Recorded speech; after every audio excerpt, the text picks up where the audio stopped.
Bismillahirrahmanirrahim. This is your English language teacher Sir Maqsood. In today's lesson, you are going to learn about subject of a sentence. आज के lesson में आप लोग subject के बारे में पढ़ेंगे कि सब्जेक्ट हमें किससे कहते हैं। कोई भी सेंटेंस विदाउट सब्जेक्ट कंप्लीट नहीं होता। तो सबसे पहले इसकी डेफिनेशन देखिए। The subject of a sentence is the person or thing doing the action or being described. Subject कहते हैं जो एक्शन को करने वाला होता है, जो काम को करने वाला होता है, या जिसके बारे में बात की जाए और या जिसको डिस्क्राइब किया जाए, उसको सब्जेक्ट कहा जाता है। एक्शन काम करने वाले को या जिसके बारे में हम लोग बात करते हैं सेंटेंस के अंदर, तो उसको सब्जेक्ट कहा जाता है। Let's see some examples. First example देखिए, अली वेंट टू स्कूल। ठीक है, अली स्कूल गया। अब जाने वाला जो है वो अली है, अली ने ये एक्शन किया, अली ने ये काम किया, तो Ali is the subject of the sentence. तो अली वो है, सब्जेक्ट है। Number 2, Ahmed is a brave person. Ahmed एक बहादुर इंसान है। तो अहमद जो है उसके बारे में हम बात कर रहे हैं, उसको डिस्क्राइब किया जा रहा है, तो Ahmed is a subject of the sentence. Number 3, Pakistan is a beautiful country. अब इस सेंटेंस के अंदर हम पाकिस्तान के बारे में बात कर रहे हैं, तो पाकिस्तान जो है वो इस सेंटेंस का सब्जेक्ट है। Hopefully you understand that. इसके अलावा there are 3 common terms related to subject. 3 तरह के सब्जेक्ट होते हैं, सिंपल सब्जेक्ट, कंप्लीट सब्जेक्ट और कंपाउंड सब्जेक्ट। तो सिंपल सब्जेक्ट किसे कहा जाता है? Let's see the definition. A simple subject is just one word without any modifiers. Simple subject होता है कि वो सिर्फ एक ही वर्ड सब्जेक्ट बन रहा होता है, उसके अलावा कोई उसका डिस्क्रिप्टर या उसका मॉडिफायर नहीं होता, तो उसको जो है हम सिंपल सब्जेक्ट कहते हैं। जैसे अली प्लेड क्रिकेट यस्टरडे। अब सिर्फ अली एक सिंगल पर्सन है, इसका कोई डिस्क्रिप्टर नहीं है, कोई मॉडिफायर्स नहीं है, तो इसको कहा जाता है simple subject. For example, Nazia drove a car. अब नाजिया जो है, अब वो सिर्फ एक ही पर्सन है, उसका हम कोई डिस्क्रिप्टर नहीं है, कोई उसका मॉडिफायर नहीं है, तो नाजिया एक सिंगल सब्जेक्ट है, तो इसको कहा जाता है simple subject.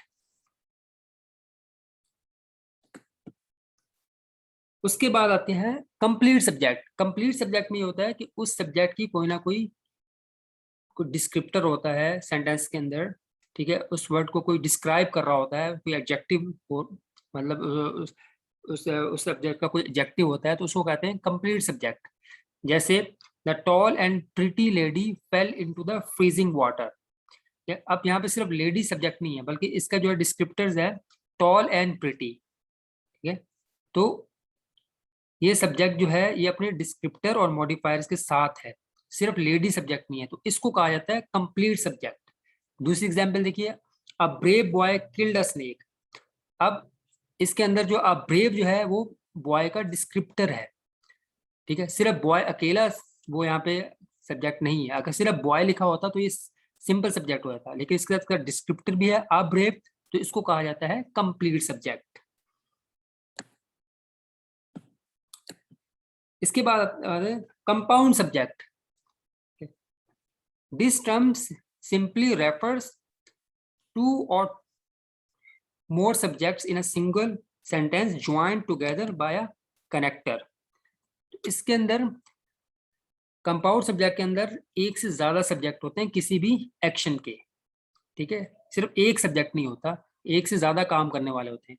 It can be 2 person, it can be more than 2 person, it can be 2 things और मोर देन 2 थिंग्स, तो उसको कहा जाता है कंपाउंड सब्जेक्ट। जैसे Ali and Ahmed went to school. यहाँ पे सिर्फ अली सब्जेक्ट नहीं है, बल्कि इसके साथ अहमद भी है, तो यहाँ पे 2 सब्जेक्ट हो गए। ठीक है, तो इसको कहा जाता है compound subject. Second example, the captain and his ship were lost in the heavy storm. अब इसके अंदर भी 2 सब्जेक्ट हो गए, कैप्टन और ship.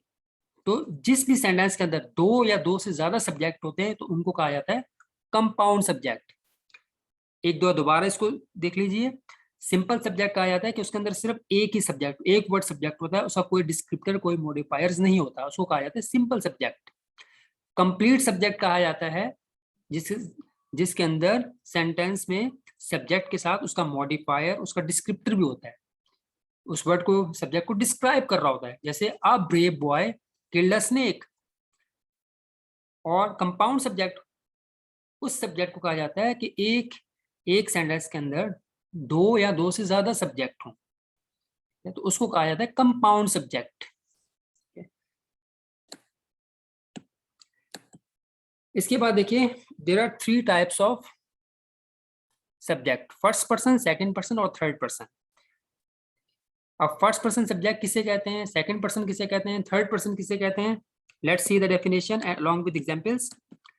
First person, the term first person refers to the speaker himself or a group that includes the speaker.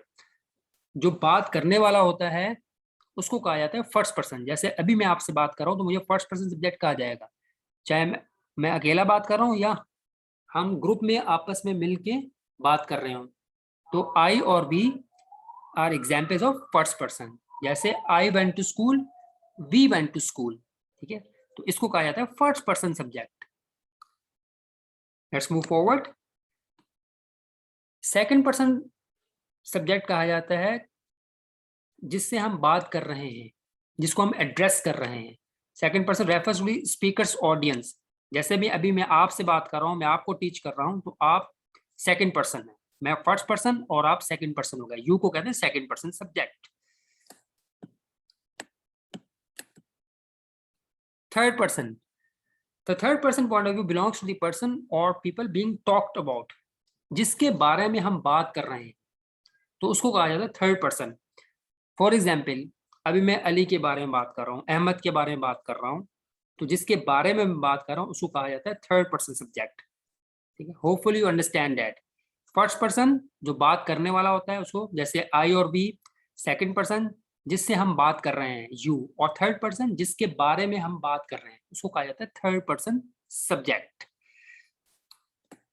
Hopefully कि आपको subject, उसकी डेफिनेशन और उसकी टाइप्स वगैरह सब समझ में आ गई होंगी। If you have any question you can write down your question in comment, so I will just explain that. इसके अलावा एक एक्सरसाइज है जो आप लोगों को करनी है, and I will share the answer की द डे आफ्टर टुमारो। आप लोगों को इसमें से जो करेक्ट ऑप्शन है वो आपको चूज करना है।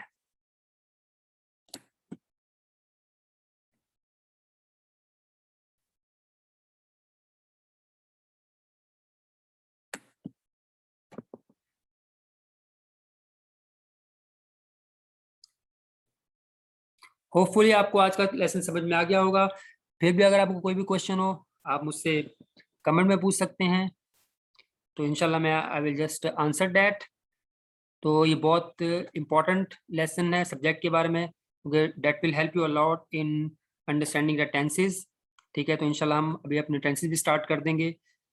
तो उससे पहले जो है आपके लिए सब्जेक्ट का समझना बहुत ज़रूरी है, और उसकी जितनी भी टाइप्स हैं, first person, second person, third person, ताकि आप लोगों को टेंसेस समझने में आसानी हो।